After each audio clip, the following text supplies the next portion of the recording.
Driving down the valleys and seeing the size and scale of this place. Didn't know where to start, but I got there and went, do you know what? It's not meant to be easy. I wouldn't enjoy it if it was easy. This is exciting. This is why I come to France. This is everything I dream of when dreaming about it quite literally back home. Lying in bed, picturing what could happen on one of these trips, where I could be. This is what I dream about. This very swim, this very view, this very moment in time. This is the dream. This is the public dream, as cliche and as cringy as it is. This is what it's about. It's so special going somewhere new each time and discovering it and learning the ins and outs, and it's not the same as turning up to a lake and you know what fish are in there and you know what swims they've been caught from and all of this. This isn't a swim. This is a clearing in a forest on a side of a cliff face. You've got to work it out for yourself. There's not a style of fishing like this, and this is why I've grown to love this stuff. I felt completely out of my depth, and I have massive respect for people that do every type of angling, and everyone goes for different reasons, but this is the reason I go, for the adventure, for the unknown, and for the pure tranquility in nature. And this place has it all.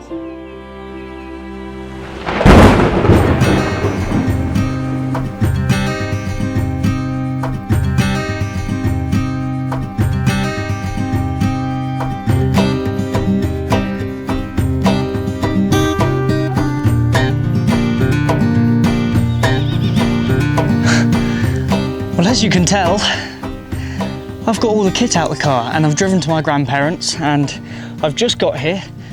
I've had a shower, change of clothes, fresh shave, and I feel a completely new man. I've been busy already. I've nipped to the shop, got a load of things for the next couple of days, and also sorted out the quick connect for my batteries, got the batteries on charge.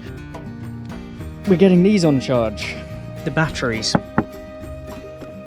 I hope you like my socks. I'm drying everything out. As you can see, the boat's out and the mats and everything else. It's been lovely also dropping in on my grandparents because I haven't seen them in a fair few years now. I'm feeling good now and energised and ready to go again.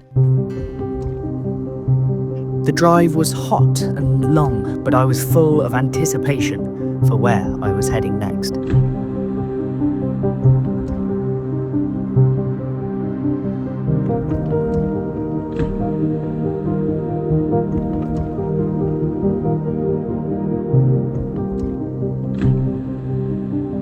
Well, I'm in the complete middle of nowhere, and this is the best thing about driving in France. Look at that log stack.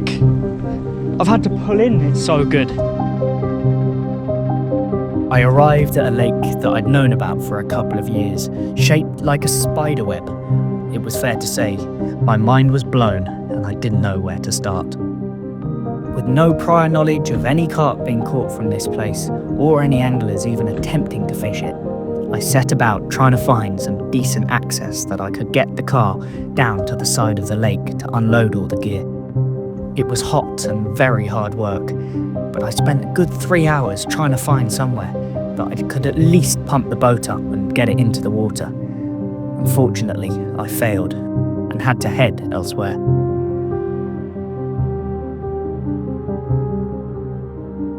I wish I could speak French. What does all this mean? Don't know if I can park here. I don't know what's going on.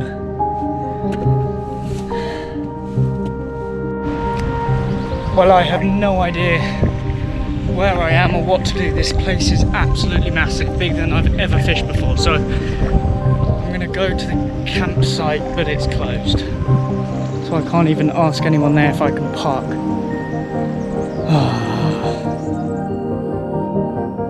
I was so close to leaving.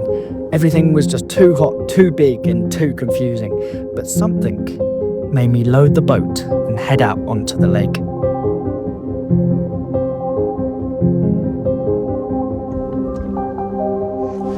Right, this is not for the faint-hearted. All the angles are probably off because it's all topsy-turvy.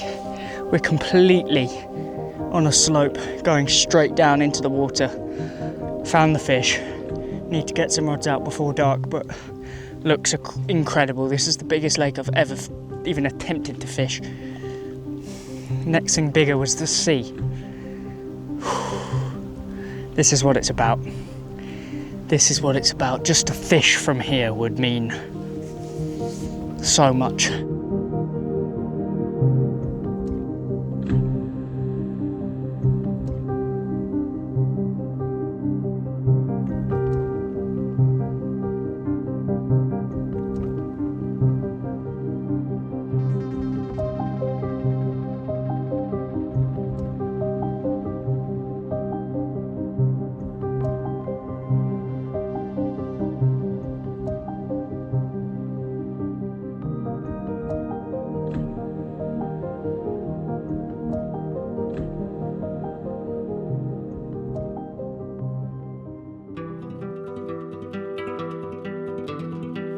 What a place.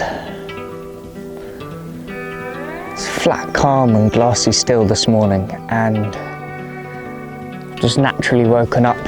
No alarms or anything, the sun's just peeping over the horizon. And although I didn't catch anything last night, and I didn't expect to be honest, I'm so content and happy with this place and happy with where I am and what I'm doing. I was about to go into my bag and I've heard a very strange noise coming from here. Oh, I thought it was a snake for a minute, but thankfully it's a toad. Come on buddy, you're a wriggler.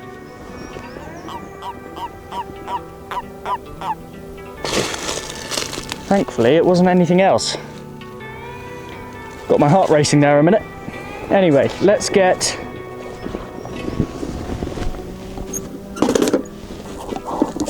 this out, the underwater camera, and let's go and check the spots.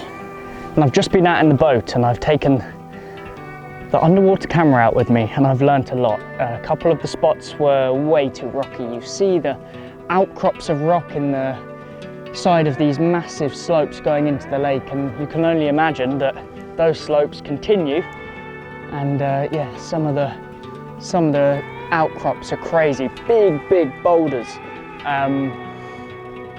but a couple of the spots I'm really happy with. Kind of shingly sort of size material, still on obviously a bit of a slope, not as drastic as some of the other ones, and definitely able to present a rig. I actually saw one of the hook baits and laid out perfectly with boilies around it as well. So I know that was fishing, which also means the carp haven't turned up. But yeah, I'm just trying to have a think whether to move today, reset everything, go again, or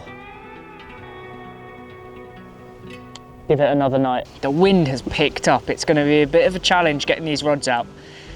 It's blowing into me, and yeah, the boat down there is rocking side to side. So I'm gonna get out there, get some rods out, and to be honest, if it wasn't for the wind, I'd have moved by now.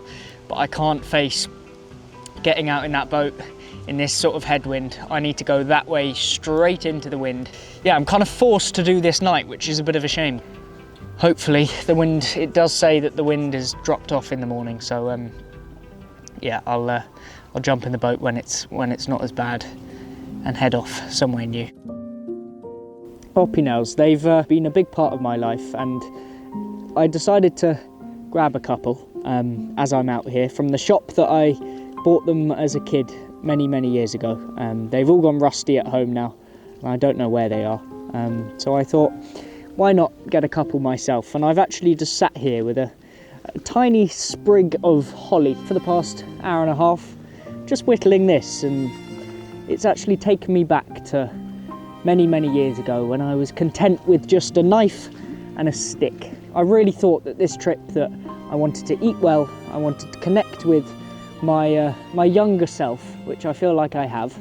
And yeah, this is partly me doing that right now. And do you know what? I haven't been this happy in a very long time. So I'm going to get back to whittling my piece of holly and looking out over the lake. And yeah, who knows what it is? Maybe it's a chopstick, but hopefully it's my lucky charm for the rest of the trip.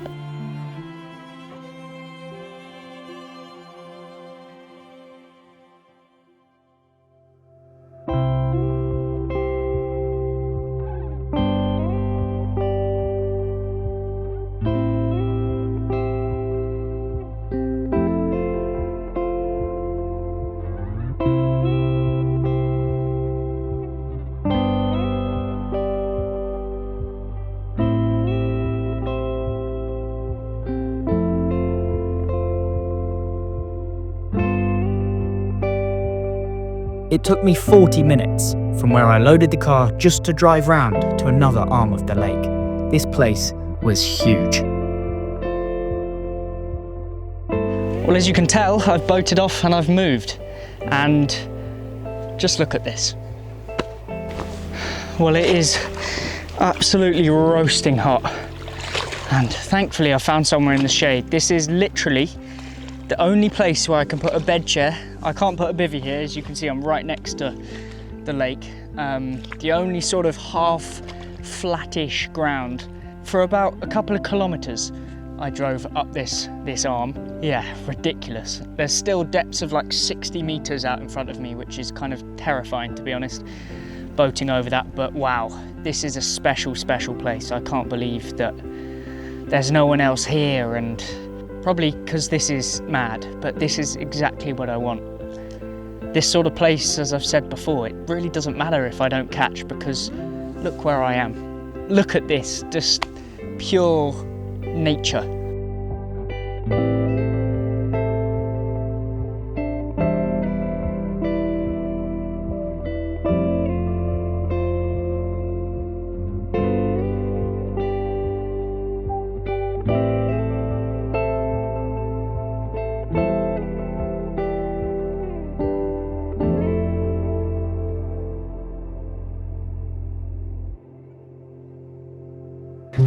I've done it.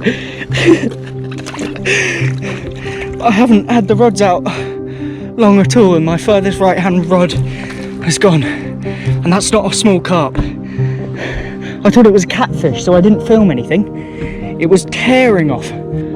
I have not felt like that. I have goosebumps. Goosebumps can't lie.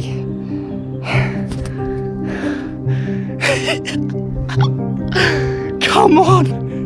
Need to be quiet. I haven't caught a fish. No one's here, no one's gonna hear me. Oh my god, I don't know what to do. I cannot believe this. An ancient, prehistoric beast, as if it was carved from the banks that I'm surrounded by now. How fitting is this carp for a lake like this? This is exactly what I thought would be living in here. Old, huge, gnarly, gorgeous public lake French carp. That is massive. That is my biggest carp in France for a fair few years. From a lake like this, quite possibly the best carp I've ever caught in my lifetime. Get in. Get in. Well, it is raining and massive thunder claps, as you might be able to hear in the background. So I've tried to put my bivvy up.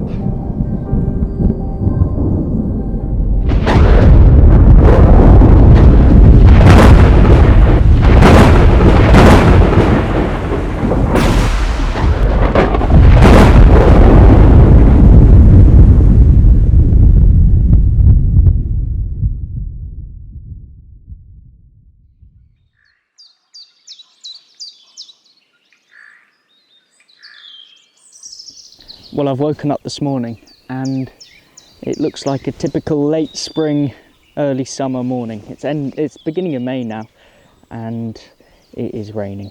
Yeah, all that heat and evaporation of all the water over the past few days obviously was released from the clouds last night, and that thunderstorm was pretty special. It went on all night. Right, coffee on, and then I'm going to jump in the boat.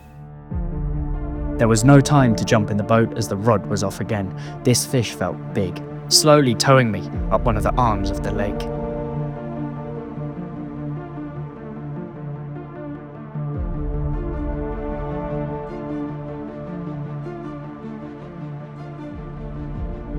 It seemed an age before I got a glimpse of this carp.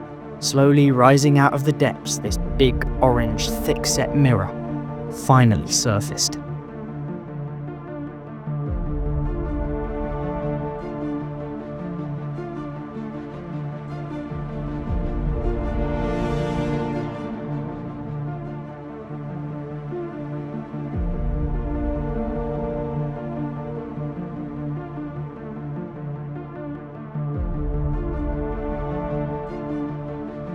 Well, it's a good thing I had a coffee, because I was going to go out there and check the spots and maybe redo a couple of rods if the bait is gone.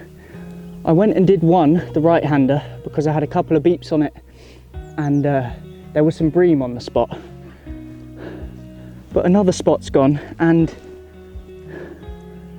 that looks big.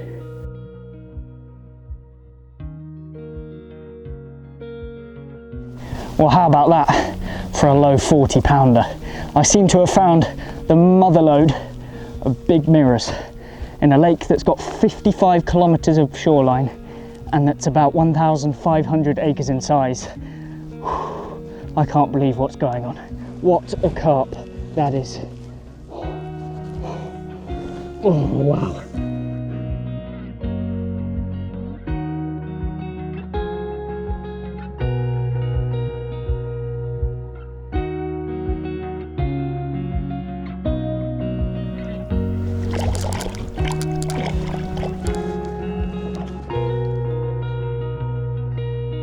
The spots that I actually could present a rig on this lake were few and far between. Amongst the Jurassic-like landscape, under the water was no different. Van-sized boulders, stupidly sheer drop-offs, and big old tree stumps littered the bottom of the lake. Not to mention depths down to 100 meters in places. It took me a good few hours to locate spots where I could effectively present a rig. This spot in particular was perfect. A little sandy ledge in about 10 meters of water. A couple handfuls of cremino along with a few scoops of carp particle tigers, and the traps were set.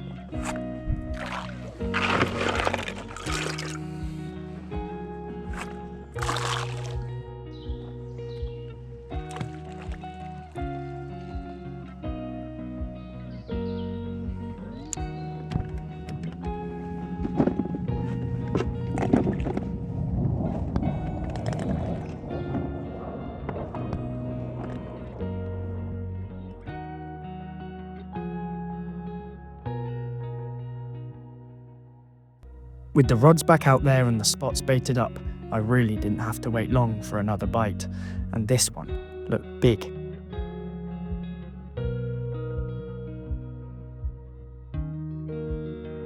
Well, I thought it was big, but not this big. It's 46 pounds. This place is being incredibly kind to me. As the thunder rolls overhead, this carp is huge, and I can't believe I'm catching it from such a big lake.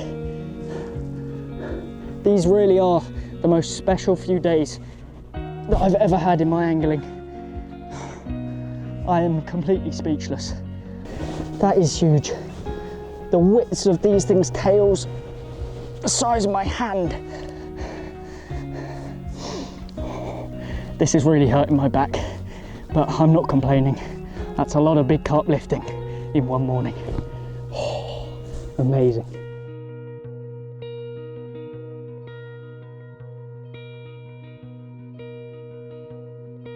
You might be able to see I've actually moved an alarm in between these two rods. These are the two rods that have actually only done the fish. my right hander and my left hander just here are very spread apart, so there's space, there's a lot of far margin over there. There is space for one down the middle, so I'm gonna jump out in the boat right now, find a new spot and get it out there.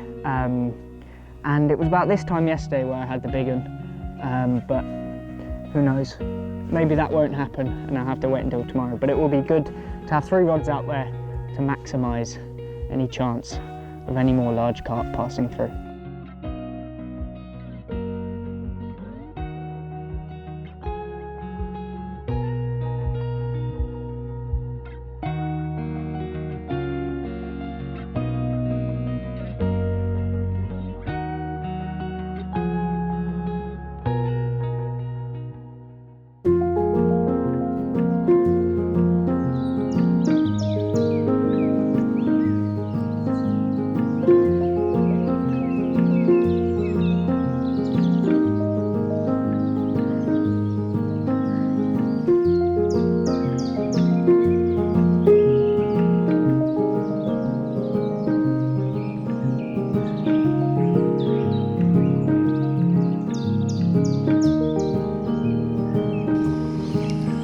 It's one of those mornings. I'm still in bed.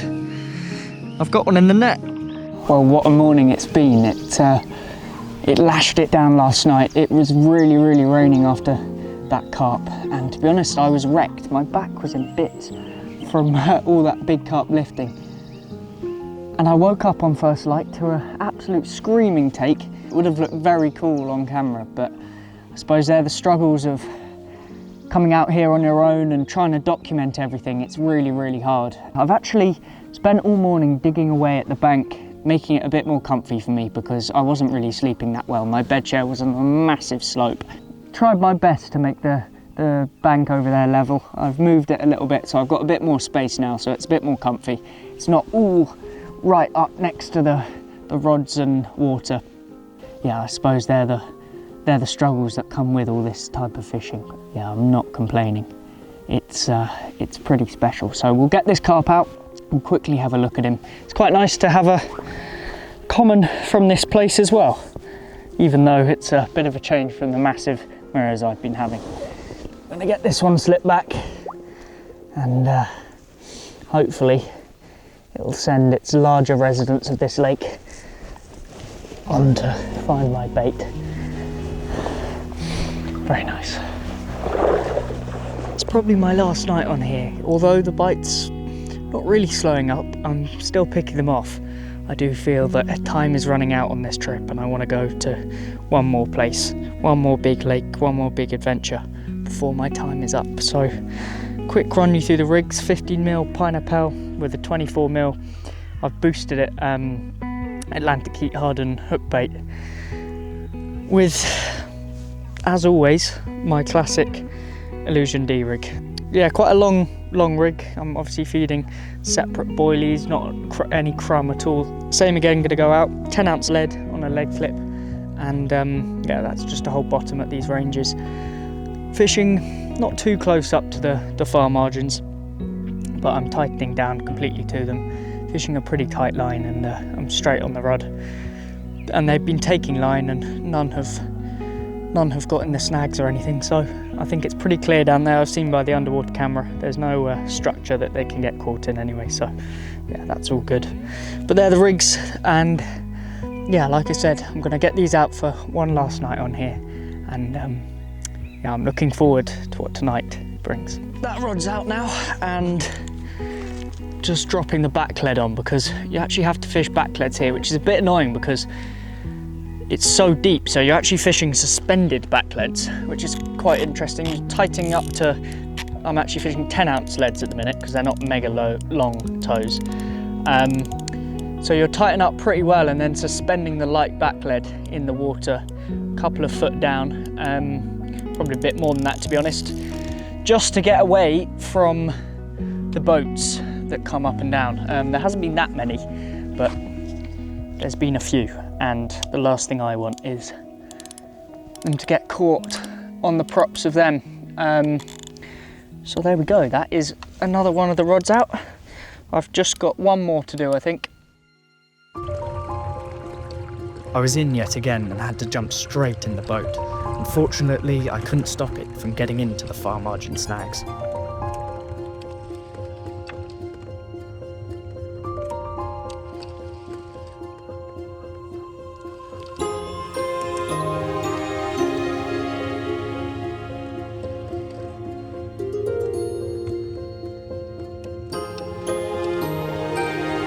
The GoPro battery unfortunately died on me, and somehow I managed to extract the carp out of the snags and slip it into the net. At mid-30, this long, dark, fighting machine puts a big smile on my face, and look at this, what a carp. Very, very happy about that.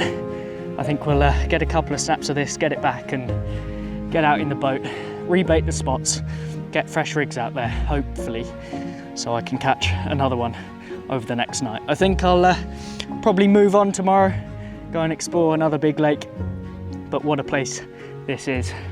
I'm gonna have very fond memories from spending a few nights here. Thank you very much for coming.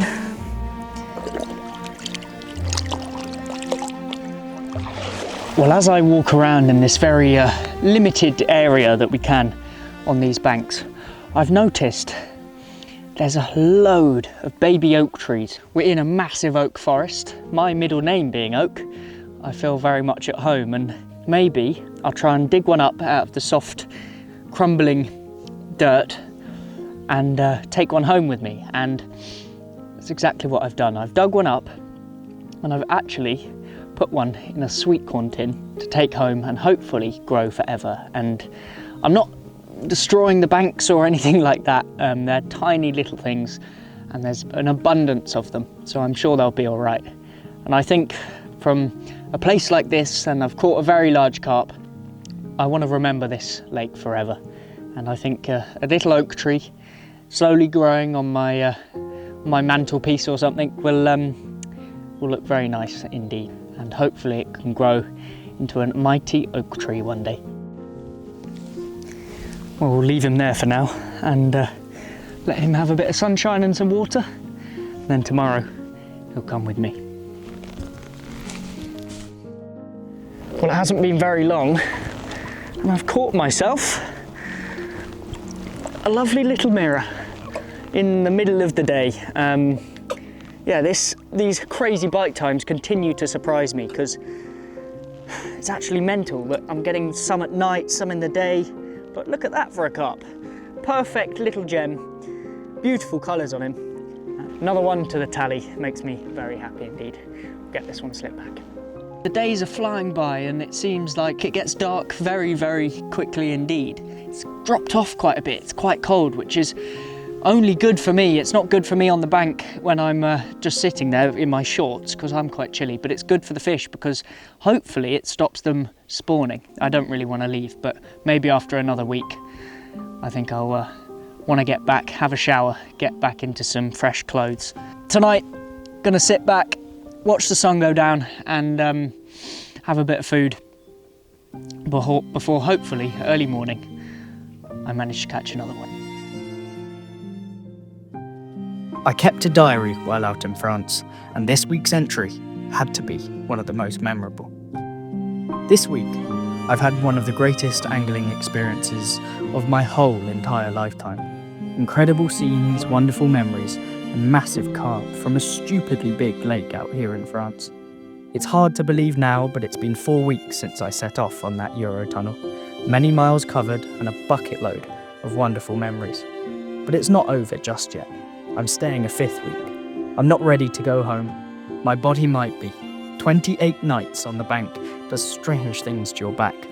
It's addictive, this style of fishing. Complete freedom, alone in the rawness of nature. New lakes every few days brings new challenges, but nothing comes close to the feeling of being completely out of your depth, only to work it all out and be rewarded in the end. 1 month done, and boy, I've got some stories to tell. And I definitely know now the real reason I go fishing. For the adventure, for the unknown, and for the pure tranquility in nature.